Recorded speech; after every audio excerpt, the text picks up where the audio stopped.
రాష్ట్ర ప్రభుత్వం ప్రవేశపెట్టిన స్త్రీశక్తి పథకం అమల్లో భాగంగా మహిళా ప్రయాణికులకు ఎదురవుతున్న సమస్యలు, కండక్టర్, డ్రైవర్లపై పెరిగిన పని భారాల సమస్యలను తక్షణమే పరిష్కరించాలని కోరుతూ ఏపీపీటీడీ యునైటెడ్ వర్కర్స్ అసోసియేషన్ ఆధ్వర్యంలో Kakinada RTC depot garage gate వద్ద ఆర్టీసీ ఉద్యోగులు ధర్నా నిర్వహించారు. ఈ సందర్భంగా అసోసియేషన్ జిల్లా ప్రధాన కార్యదర్శి కేఎస్పీ రావు, కాకినాడ డిపో కార్యదర్శి పిఎల్ రాజులు మాట్లాడుతూ మహిళలకు ఉచిత బస్సు ప్రయాణ పథకం అమలుకు ముందే ఆర్టీసీ అధికారులు, రాష్ట్ర ప్రభుత్వ అధికారులు ఈ పథకం అమలవుతున్న వివిధ రాష్ట్రాల పర్యటనకు వెళ్లి అధ్యయనం చేసిన నేపథ్యంలో డిమాండ్ మేరకు పెరగబోతున్న అంచనాల ప్రకారం స్త్రీశక్తి పథకం అమలుకు ముందుగా బస్సుల సంఖ్యను పెంచాలని సూచించినట్లు, తక్షణమే బస్సుల సంఖ్యను పెంచాలని కోరారు.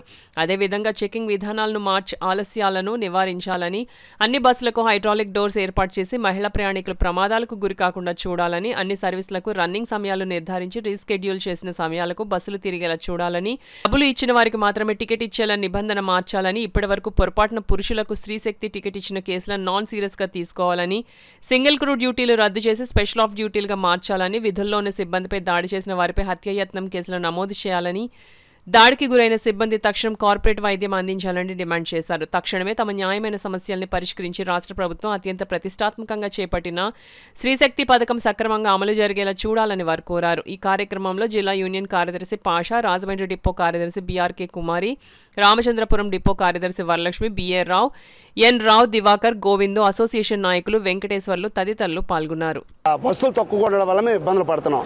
ఎందుకంటే అన్నింటికంటే ప్రాణం ఖరీదు మనం లెక్కలేని కట్టింది. ఈ స్త్రీశక్తి పథకం పెట్టిన తర్వాత కండక్టర్లు, డ్రైవర్ల మీద దాడులు జరుగుతున్నాయి. కండక్టర్లు గుండెకి చనిపోతున్నారు. మరి అలాగే మహిళలు బస్సుల్లో జారిపోయి పడిపోతున్నారు. దీనివల్ల ప్రమాదకరమైన పరిస్థితుల్లో ఈ పథకం ఉంది. కాబట్టి మీరు వెంటనే బస్సులకి ఏదైతే హైడ్రాలిక్ డోర్లు ఏర్పాటు చేయాలని మా యూనియన్గా డిమాండ్ చేస్తున్నామో, దీనివల్ల ప్రాణం, ఆస్తి నష్టం జరగకుండా ప్రభుత్వానికి చెడ్డ పేరు రాకుండా ఉంటుందని కూడా మేము ఆలోచన విధానం మీకు తెలియజేస్తున్నాం. ఎందుకంటే ఈ పథకాన్ని ప్రవేశపెట్టినాడు మా అధికారులు చాలా సర్వేలు చేసి చాలా డిపోలకు వెళ్ళి చాలా రాష్ట్రాలు తిరిగి చేశారు. దీన్ని అయితే ప్రతిష్టాత్మకంగా నిర్మించడంలో యాజమాన్యం కూడా లోపం ఉంది. ఎందుకంటే మేము చెప్పేది ఏంటంటే ఆల్రెడీ ఈ స్త్రీశక్తి పథకం పెట్టకముందే ఎంటీడబ్ల్యూ యాక్ట్ విరుద్ధంగా చార్ట్లు వేశారు. ఇప్పుడు ఈ స్త్రీశక్తి పథకం ఎక్కిన తర్వాత జనాల ఫ్లోటింగ్ వల్ల మేము ఎంటీడబ్ల్యూ యాక్ట్ మీద ఇంకా ఎక్కువ గంటలు పనిచేస్తున్నాం. కాబట్టి చట్ట ప్రకారంగా చార్ట్లు వేయాలి, కొత్త చార్ట్లు. స్త్రీశక్తి పథకానికి అనుగుణంగా రీషెడ్యూల్ చేసి ఓటీ డ్యూటీలు ఎత్తివేయాలని కూడా మేము డిమాండ్ చేస్తున్నాం. ఏదైనా ఈ పథకంకి అనేక మంది మరి డోర్లో పడిపోవడం వికలాంగులు అవుతున్నారు. అది ప్రభుత్వానికి ఈ పథకానికి చెడ్డ పేరు తెస్తుంది. కాబట్టి వెంటనే ప్రభుత్వం చొరవ తీసుకుని ఇట్లో మేము ఏదైతే యాజమాన్యానికి ప్రభుత్వానికి మా డిమాండ్లు తెలియజేస్తున్నామో వాటినన్నింటిని కూడా చెయ్యాలా. పురుషుడికి టికెట్ ఇచ్చి మహిళలకు ఉచిత టికెట్ ఇవ్వకూడదనేది ఖచ్చితమైన నిర్ణయాన్ని పాటించాలని మా యునైటెడ్ వర్కర్స్ యూనియన్గా మేము తెలియజేస్తున్నాం. కూడా ఉపయోగించుకోలేని స్థితికి మేము నెట్టబడ్డాం. కనుక ఖచ్చితంగా రన్నింగ్ సమయాలను సరిచేయకపోతే మరింత ఇబ్బందులు ఉంటాయి. కనుక రన్నింగ్ సమయాలు సరిచేయండి, అరకొరగా ఉన్నటువంటి రన్నింగ్ సమయాలు సరిచేయమని చెప్పి సందర్భంగా డిమాండ్ చేస్తున్నాం. అలాగే ముఖ్యంగా మహిళలు 75 రోజులకు సంబంధించి 400 కోట్ల రూపాయలు గవర్నమెంట్ విడుదల చేసింది ఆర్టీసీకి. అంటే నెలకి 160 కోట్ల లెక్కలో ఇచ్చింది.